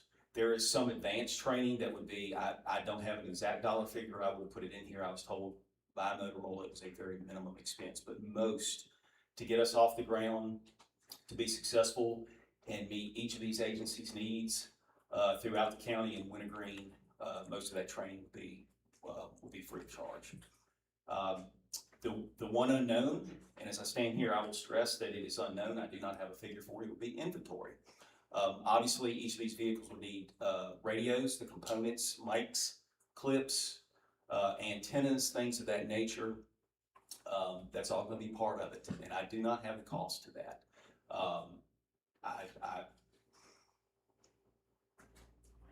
Not having the cost, again, I would have to say and stress that it would be minimum, but it would certainly be serviceable for us to do. But that is an expense that again, it would have to be budgeted in the budget for Public Works. Big question, how do we pay for this? I know I presented a six-figure number. That's a big number. And that's a big number. I'm coming to you asking for this. It is a big number. I know we're coming up on adopting a budget. So here's what the proposal is. We're grateful today again to have the Chief of Police, Chief of Fire and Rescue, and I want to say thank you, Mr. J. Roberts, for being here. I've had multiple conversations with these individuals, and Wintergreen is actually offering to help fund this. So obviously, in doing so, Wintergreen will be part of this program. They have offered an annual stipend beginning at $20,000 to the County of Nelson to provide a subsidy to this position. In doing so, and again, conversations that I've had with Chief Sheets and Chief Russell, we would certainly work in a schedule with them. They don't have nearly the number of vehicles that the county does. The Sheriff's Office has as far as annually how many vehicles we're looking at. But we would work in a rotational schedule with this county employee to get their vehicles outfitted intermittently. And we had a discussion, and Mr. Roberts, I'm sure, can answer this as far as a 3-year contract with the County of Nelson for financial commitment to this program. Immediately, if you all approve this today, if you can note in my letter, and I give you my word as I stand here, that $26,000 that I indicate that we cut a check to for AVS, that's out the window. We no longer need that because we're doing that. We're taking care of that in-house. So I would be happy and immediately resubmit my letter for my budget for FY27 with that automatic deduction. My current letter that was presented to this board through Ms. Grace Moyer and Ms. McGarry was for $262,000. We can now cut that back to $236,000 effective immediately. One of the biggest ones that I wanted to mention is that we will no longer have a maintenance repair expense, not just for Sheriff's Office vehicles, but for school buses and any other county-owned vehicle, because we are fixing our problems in-house. So vehicles, once they come to Nelson, they do not have to go across the mountain to ABS. They do not have to go to, again, they won't be going to Charlottesville because Clear Communications said absolutely not.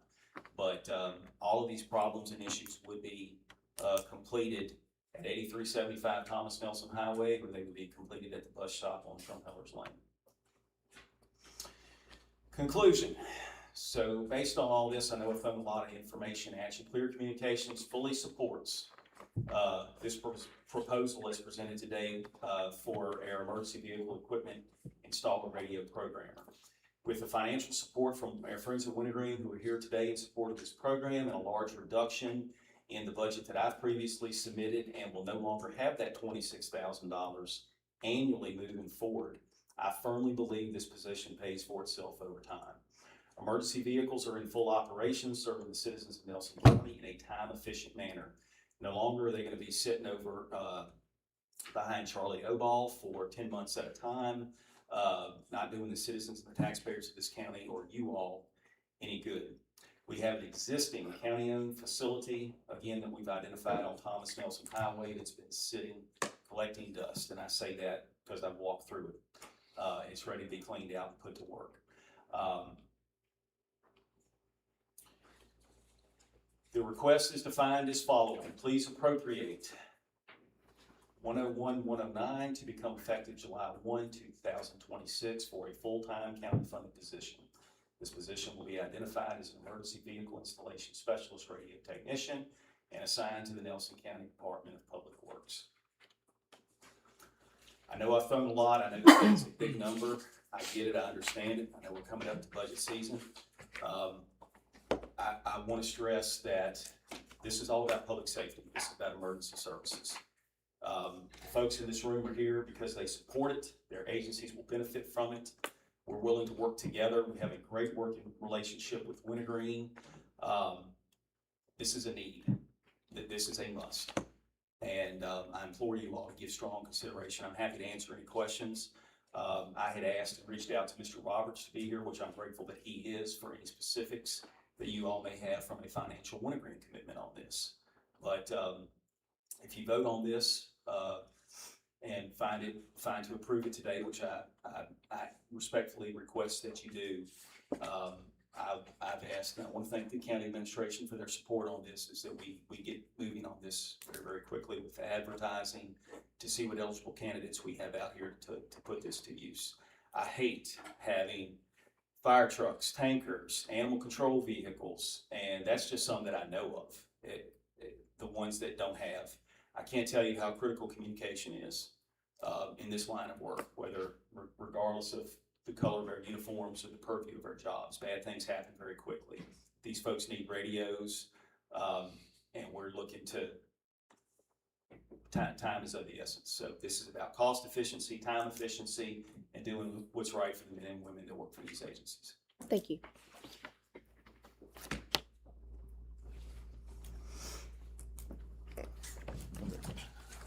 Well, I'll start out. I want to thank Sheriff Emery and the rest of the team that helped get this information together, because this has been conversations I've been part of on the Emergency Services Council for quite a while. And recently it was decided we either need to move now or we're going to lose it for a year. And so thank you all for stepping it up and getting this information together so quickly and making this presentation so we could consider it for this year's budget. One question I do have is, do you all know, I know you're spending about $26,000 in your budget for the 4 vehicles. Do you know how much other departments are spending, like Wintergreen specifically? For Wintergreen upfit vehicles in a typical calendar year, police would drop about $7,000, fire rescue probably 8 or 9. Okay. Yeah, so this is more expensive, but it's more efficient. We're Yeah. willing to pay a little more for that. Yeah. My agency dropped just on upfittings of between my vehicle and the Expedition about $6,500. And I know during the conversations at Emergency Services Council meetings, this is definitely a win-win for the county, more cost efficient, and you know, it's not just about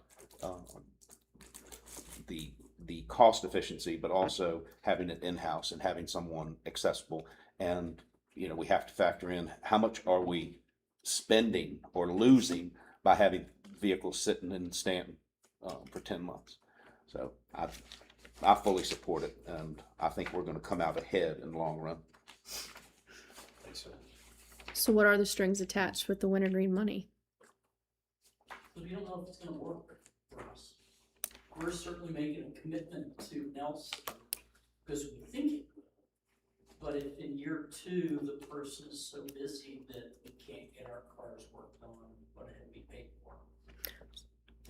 So what are idea your... is to give it a 3-year commitment, that we're gonna make this work, and that the county will recognize when we have a need, that we're part of the team.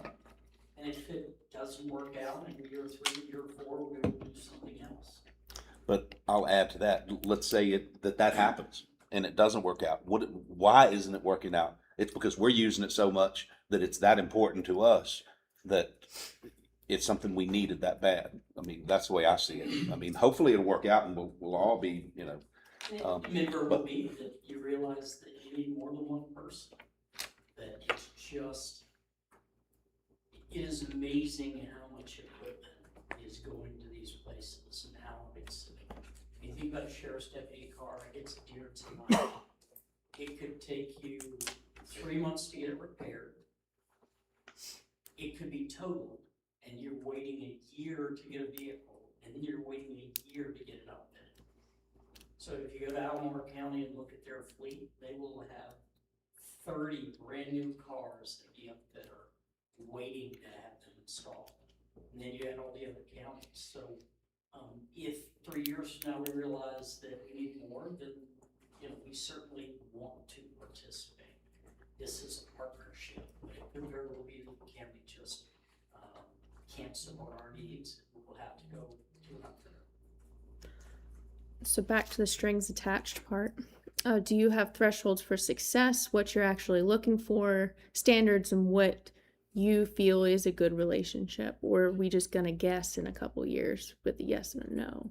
So obviously at 20% funding, 20% of a full-time position, 2,080 hours is roughly 400 hours. So that'll be one of the metrics that we look for at the end of the year, or maybe the aggregate over a 2-year period. Are we getting somewhere close to 400 hours worth of work? We know we don't have 400 hours worth of upfit, but we also know we're not doing any preventive maintenance. Like in the perfect world, a technician would put a meter on an antenna and squeeze the mic at least once a year and look to see what's the output wattage, is the antenna performing like it's supposed to, and maybe discover some problems that are coming before they actually happen. So that's what we'd like to see done with some of the balance of 400 hours that we might have allocated. But to answer your question, like, is there a specific contract? No. Our working relationship with the Sheriff's Office and Public Works and all the Nelson County entities, honestly and truly, is so strong that I don't have any trepidation about that at all. We come together once a month for lunch and discuss any operational challenges that we might have that we can help each other with. We're in the trenches together at all the special events over at Oak Ridge, and literally there have been no issues. It's a very solid relationship. Yeah, this seems to be the right solution to a problem, and a good long-term solution. But I can't help but wonder what your plan is to deal with the big black hole of inventory where you have to put together equipment, tools, spare parts, and things like that to be able to start doing the type of work you want. I assume it's going to have to be done piecemeal, but there's got to be a way to finance that. I'm wondering what your plan is for that. So a big part of it, that's a great question, Mr. Reed. So a big part of this would be hiring somebody who's got part of the job description. We would seriously be interested in somebody who has experience in this, particularly somebody with a Motorola background, if that person exists out there. It's gonna take some upfront money to get those components and stuff going. I wish I had that information for you today, as to what an exact roundabout dollar figure would be. But that's one, is finding the right person. If we can get the right, an adequate candidate pool, somebody with prior experience, and then we grasp that knowledge. Yeah, because in the meantime, also still continue, and I built a relationship short term with the folks at Motorola Solutions, and they can give us some guidance on that. Yeah, I'm just shooting from the hip here, and I just have no idea. That's the but I could see, the first year where all the needs start piling up and you have to have the equipment and the tools. I could see, the $20,000 for wintergreen vanish very quickly when you're trying to have everything together to be able to do the work that you need to do. And, while you're waiting for the equipment, you don't have it. And if you have to get it funded, you're talking about this, a similar kind of chain of command that will maybe take more time to be more of a problem if we don't know going into it how we propose to deal with something like that. So I did a little bit of research on that, Mr. Reed, and talking to the upfitters. There are companies that supply the fuses, the wires, the breakers, all the things that upfitters use. And if you sign on with them to be the company that you're primarily going to buy your stuff from, $5,000 is typically the fee to give you your par stock to get you going. And then as you use things, you buy from them.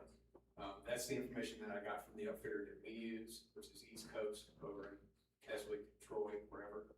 And those are numbers that, don't really give us a whole lot of heartache. We could support that with our vehicle maintenance budget.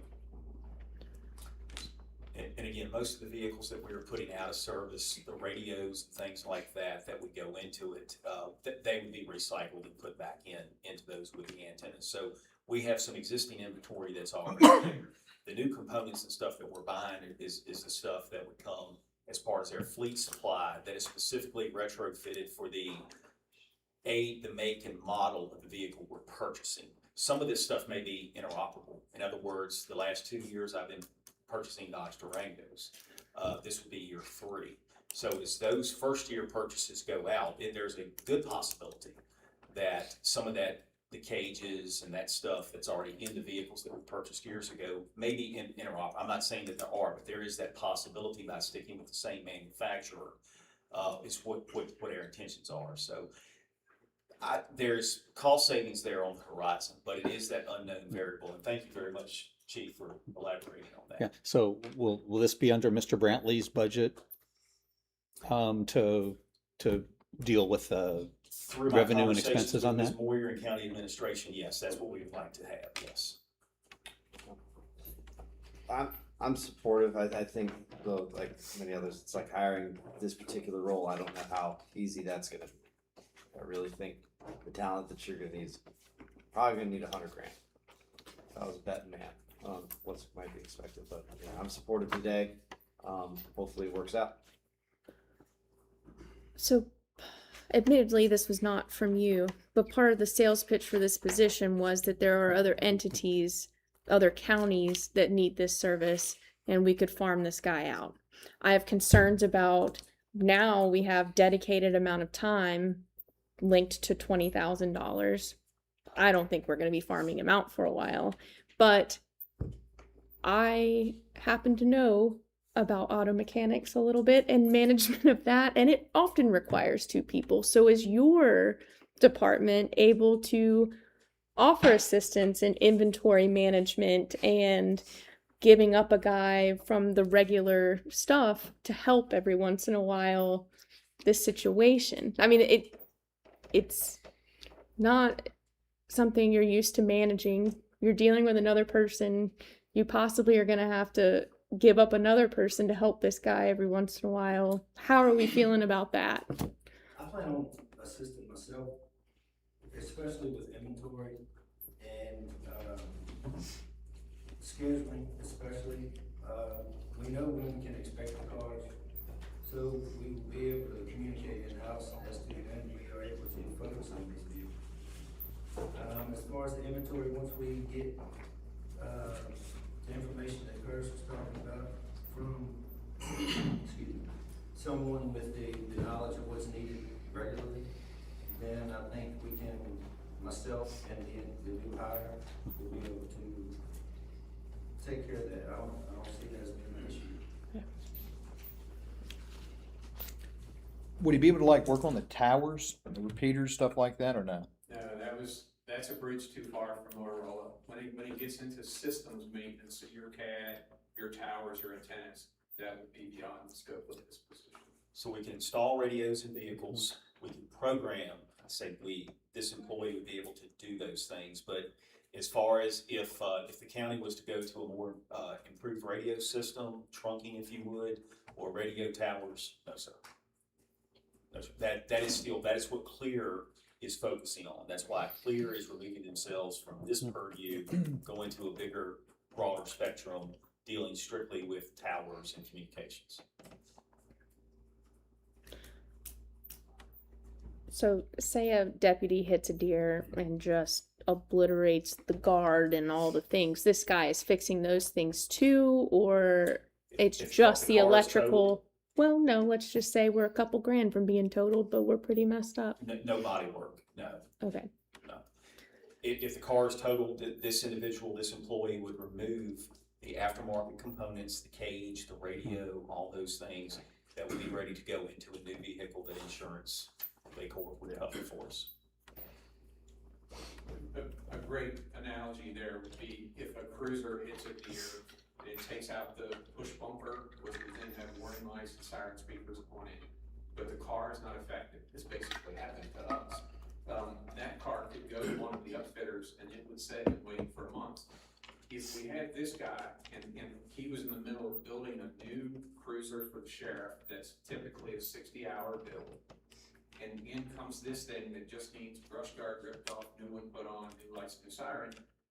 Presumably, he would stop the build of the new car to invest a day into fixing the existing car to get it back out on the street. That's at least how we envision it working.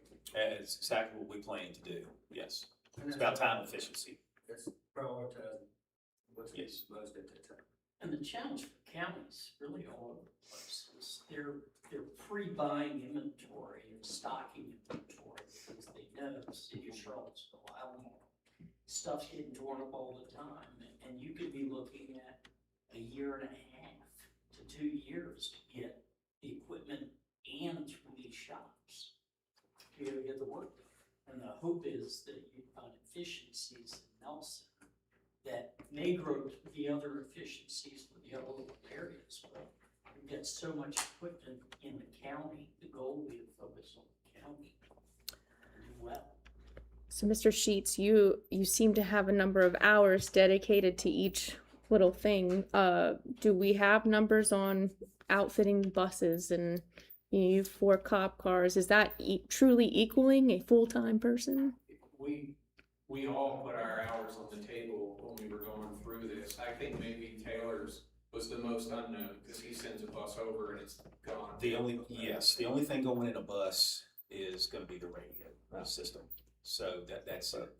Air law enforcement vehicles, fire trucks and ambulances have far more components added to them. For the buses, seats and stuff are already installed. This is just the radio going in. The problem is for them, it's just the downtime because they're waiting that they fall in line. I get that. Right. Y'all have said that a few times. Right, yes, ma'am. So everybody put their hours on the table. Was it a full-time person? Yeah, my fear is it's more that we're gonna have to be careful about spreading out the work, to maintain a priority list and keep things making sense. Cause I really think if we look at the maintenance we're not doing, this is clearly a 2,000-hour job. The existing work that's waiting for this person now through volunteer fire trucks, ambulances that are waiting, animal control vehicles, 4 vehicles that we haven't, that we're looking to purchase under FY27. The work is certainly there. One of the things that I had talked with Mr. Brantley about that we felt was the best fit for this position was under that department because of the different, the broader spectrum of the work that comes with that. So even if that individual is called up, I'm confident Mr. Brantley can find he or she work to do.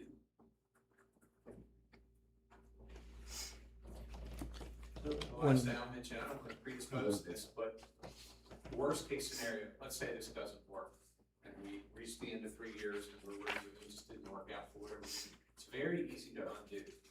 Everybody would hire this person, whoever it is. If we said, just not gonna do it anymore, then any of these people who are currently competing now to have these installers would grab that person.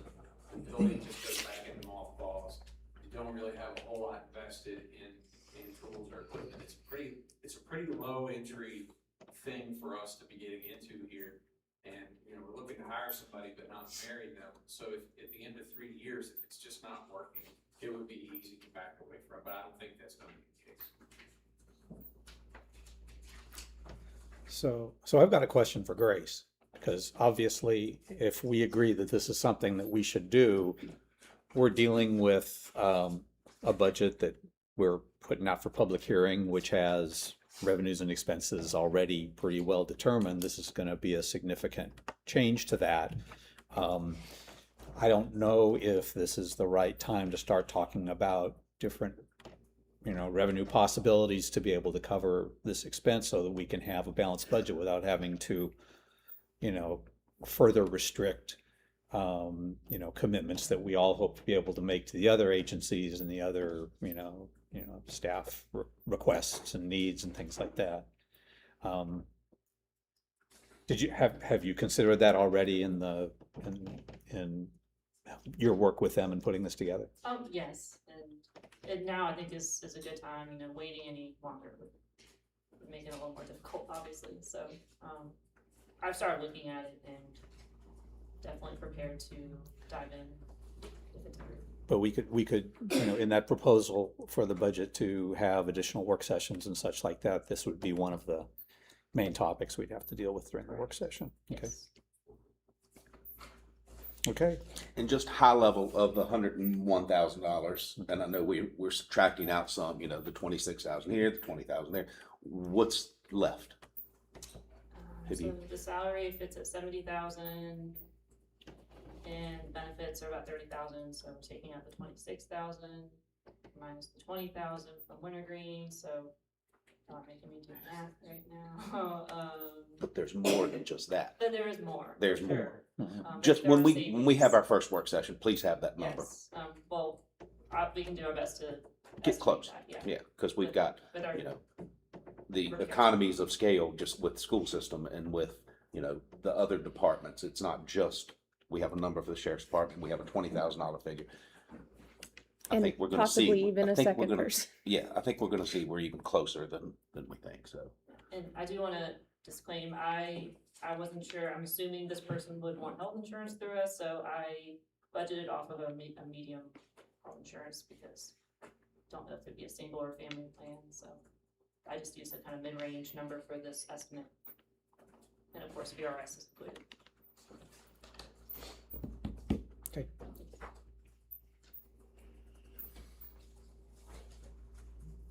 So, next step. Is a proposal. So what do you want from us? No. Andy, or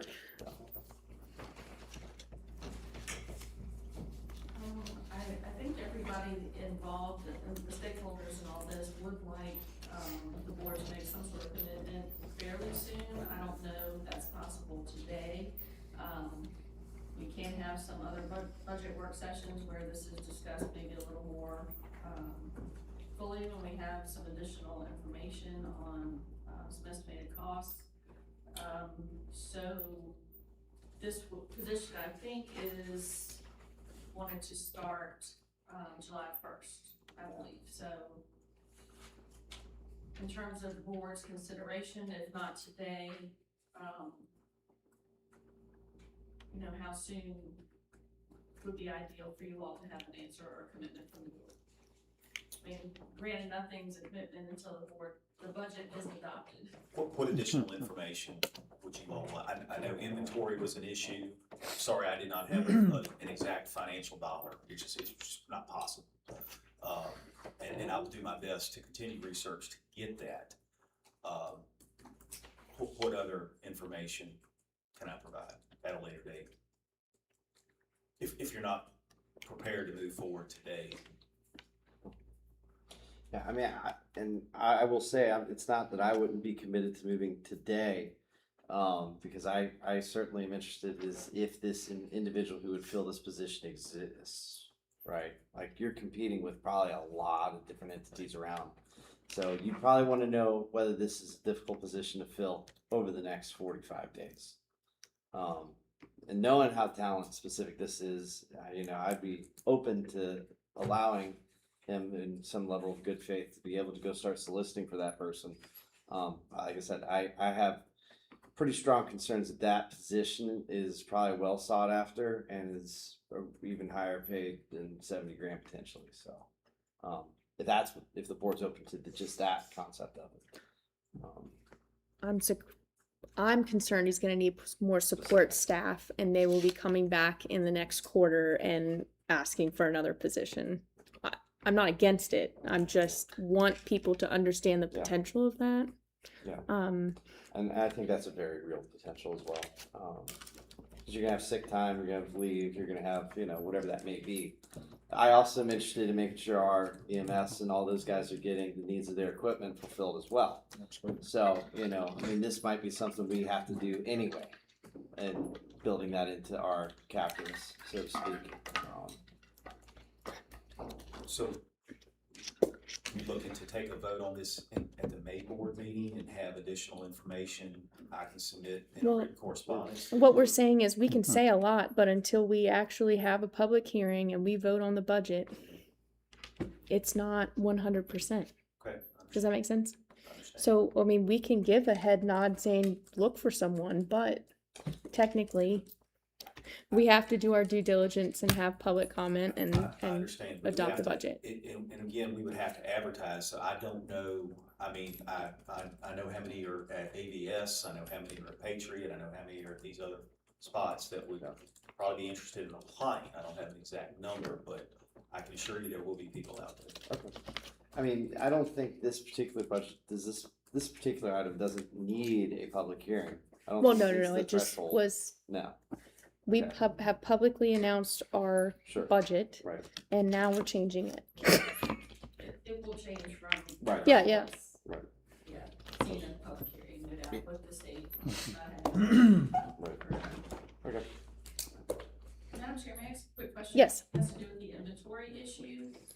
I don't know if this is something that had been considered or discussed amongst the stakeholders, but for those entities, outside of the county, such as, let's say Wintergreen, would it be possible for those entities to do their own, parts ordering and then just have it delivered to our location? And that way we're not dealing with their inventory. Yeah, that's what we do now, and what we would continue to do. The inventory of the lights, the sirens, the cages, all those hard items, absolutely, that would be removed from this. I think the inventory I was talking about were the expendables, wires, fuses, the shop supplies, if you will.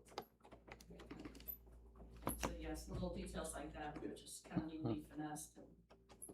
And also, if needed, we could certainly develop some sort of MOU with other entities for utilizing this position.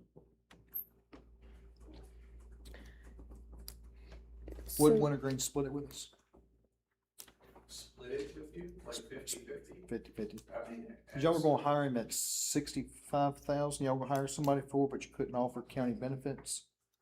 No, this was never proposed for us to hire out. We don't have enough work volume to justify hiring our own person for this. We only build typically 2 cars per year versus the sheriff's 4 plus all the other stuff. So I would love to be able to do that, but we just don't have enough volume for that to even make sense.